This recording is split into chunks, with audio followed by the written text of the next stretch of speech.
For this week's recap, Portland Startup Community, we're only talking about winners. We'll talk a lot about winners. And like Emilio Estevez's dad in The Breakfast Club, which is a reference that's lost on 90% of you, but that's fine.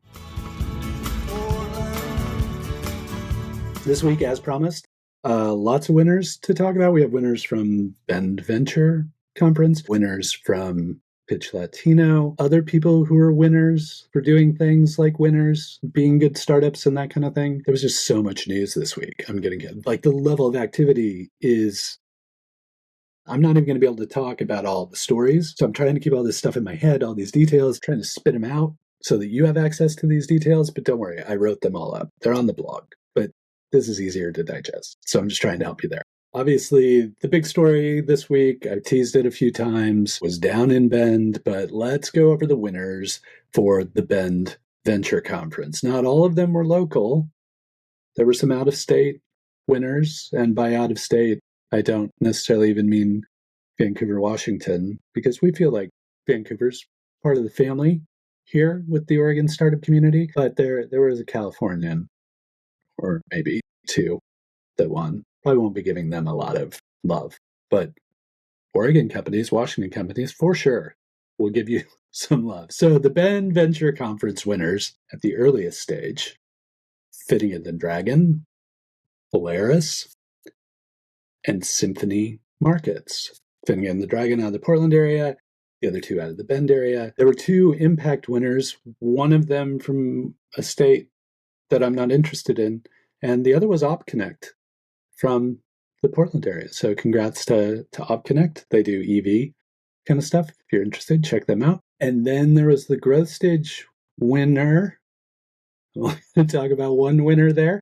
Toolbelt out of Vancouver, Washington, walked away with one of the prizes at the growth stage. So congratulations to all those folks. I know Bend Venture Conference can be taxing. I know it's nerve-wracking. But congrats to all of you. So those were a whole bunch of winners, but they're not the only winners this week because we had another pitch competition. That's right. Pitch Latino 2023 was held this week at the Red. Sold out show, great crowd. They had a trade show environment. You're talking to the startups. You're talking to the founders about what they're building. Lots of folks from the community. Saw Malia Spencer from the Portland Business Journal there. Elected officials, funders, VCs. 9 companies total pitched. All of them received prize money. It's better than a participation trophy. It's money. At the end of the day, when the dust settled, however, the company that walked away with the win was Baro, which is a Mexican bakery. Really great energy on stage, really won over the crowd. And since it's a crowd voting competition thing to decide the winners, Baro walked away with the big prize of $10,000. But the other big winner, so many winners. So many winners. The other big winner of the night, of course, was Latino Founder, which, the organization that was behind Pitch Latino, that is behind the Latino Accelerator. They revealed about $325,000 in grant money that they're receiving to continue running these programs. So that, to me, is a huge win, because any organizations that are busy helping entrepreneurs, helping startups, helping founders, getting the money they need to run their programs, that's a huge win. Winners all around. Bend Venture Conference, Pitch Latino, Latino Founder, Baro, Fitting in the Dragon, Polaris, OpConnect, Toolbelt, all kinds of folks winning. You know what would make me feel like a winner?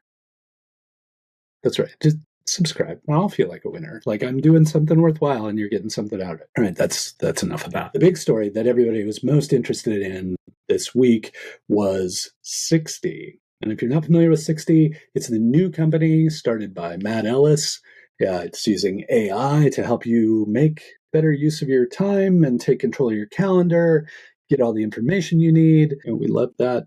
Artificial intelligence, it's the new hot thing with startup kids these days. And Matt Ellis is a successful founder with a successful exit. So that makes 60 really exciting. They launched on Product Hunt, which is a really hard one to pronounce. It's really the place to launch products, hence the name. 60 did really well on there. I don't know that they cracked the top 10, but they were definitely trending all day. That's a win. If you're interested in trying out 60, head on over there. I'll link it up. This is not a winning story. I lied.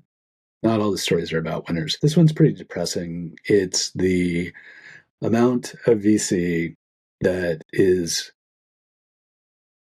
being used to fund Black founded companies. It continues to decrease. It's like at abysmal levels now. It's a huge issue. We have a great event every year called Pitch Black that really highlights and showcases the amazing Black founded companies in town every year. But fact of the matter is, it's an immense problem. One of the stories I wrote up was just coverage on the data, the data of what's actually happening. For all of the promises, it's not moving the needle, and we got to fix it. That's not a very happy read. It's an important read, though. So I will link that up. Please take a look at it. I think it's important that you be informed about what's going on, because we don't win unless we're all winning. And I want this episode to be about winners, and I want all of our founders here in Portland to be winning. Speaking of Black founded companies, Fridie Outdoors, full disclosure, Pi alum, has just been accepted into the Black United Fund of Oregon's Emerging Entrepreneur Program, along with 4 other companies.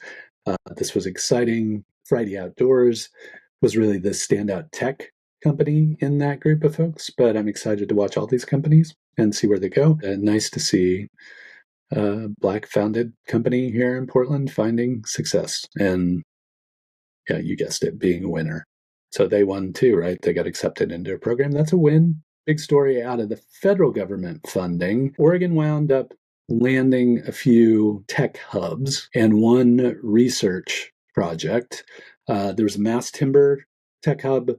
There was a microfluidity. I don't know what microfluidity is, but we have a tech hub for it. Both of those were Oregon State. Yet another winner, Corvallis, because Oregon State is involved in those 2 tech hubs. So the microfluidics, sorry, I might have said microfluidity. They got that. They got the mass timber thing, Pacific Northwest mass timber dealio. And then there's also an opportunity for Portland State to research the potential for a smart energy hub. Not an official tech hub, but really the planning and research to figure out if there's the capacity for having that kind of tech hub. That's significant capital to be pursuing those things. And so that makes each and every one of them a winner. Again, I made the reference to Breakfast Club that none of you got, but that's fine. That's fine. Win. Just win. All you do is win. Oh, here's a good one. I like the Buzzcutt. They're doing the Sober October thing. Maybe you're trying to drink less alcohol. You're looking for alternative beverages, 0 proof cocktails. You still want to go out with your friends. You still want to go out to a bar or restaurant, but you want to have those options. That's what Buzzcutt is for. And since it's Sober October, they're throwing together a pub crawl at the end of the month. So October 29th, they'll be bouncing around to a bunch of establishments that have non-alcoholic beverages for you. Maybe some fancy non-alcoholic cocktails, 0 proof spirits. But the thing is, you can go out, have that same experience you would have with a bar with alcoholic drinks or beverages, and you get to have a good time with no buzz. You basically get to cut the buzz. Hence, Buzzcutt. Buzzcutt's winning at Sober October. See, I brought it right back to the winning. It's all about winning this episode. But go join the Buzzcutt crew on their pub crawl and experience the non-alcoholic side of Portland, because it's pretty damn good too. You heard of Expensify? You used Expensify maybe for work? Well, guess what? Expensify is now available for your personal expenses as well. They've updated the app. There's a new version. You can use it for both business and personal expenses. You can go down to the food cart pod down there by Expensify that they helped, refresh, and you can track your expenses with their app, your personal expenses that you buy at one of the carts down there. So really impressive. They've been a good B2B company. They're publicly traded. They went public. Full disclosure, I'm a shareholder because I wanted to support them. But now they're getting into the B2C, which could mean a whole new realm for them and potential for growth. So I'm excited to see where it goes with Expensify going B2C. still staying B2B, still serving that market, but also now going B2C. So it'll be interesting to see what happens there. Flex Axion out of, I think, Battleground, Washington. So another company across the river that is using AI for asset management and financial kind of stuff. So don't know a ton about them, but just came across them. They were recommended to me, so I wanted to highlight them. It'll be interesting to see. I'm excited about the cool kids playing with the AI. I don't know who won the race, but 4K for Community won by the amount of money that they raised for charity. They raised $12,500 for Rosemary Anderson High School. So great cause, great school, great community turnout. Even though it was raining, it was pouring that day. I can remember. But it was really nice to hear them report out on the amount of money they were able to raise. I can't wait for the next race that I won't run because I don't run. But keep your eye out for my voice cracking and me reaching puberty at some point. But keep your eye out for future news from 4K for Community. I'll make sure and link it up, and I will always alert you when they have races locally or in the region so that you can participate in those, and the amazing organizations they work with can get the funding that they need. So good job, Field Day, who helps organize that.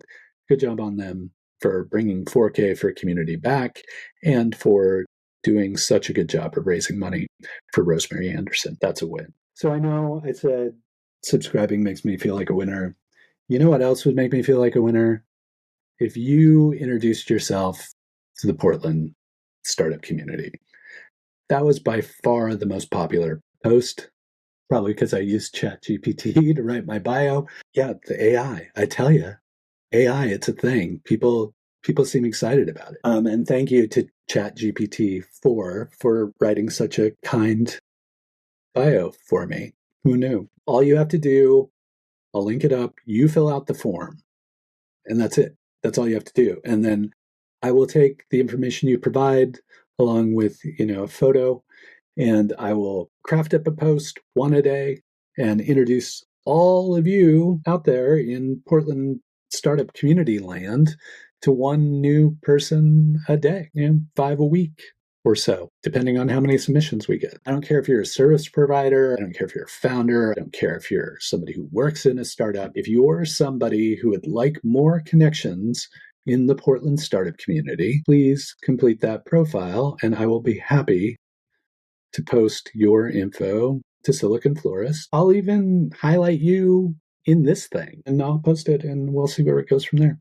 And then I'll talk about you on here. So you'd be like watching this, and you'll be hearing your name. It's like you're a TV star. It's like you're a winner. See? Winner episode. Okay.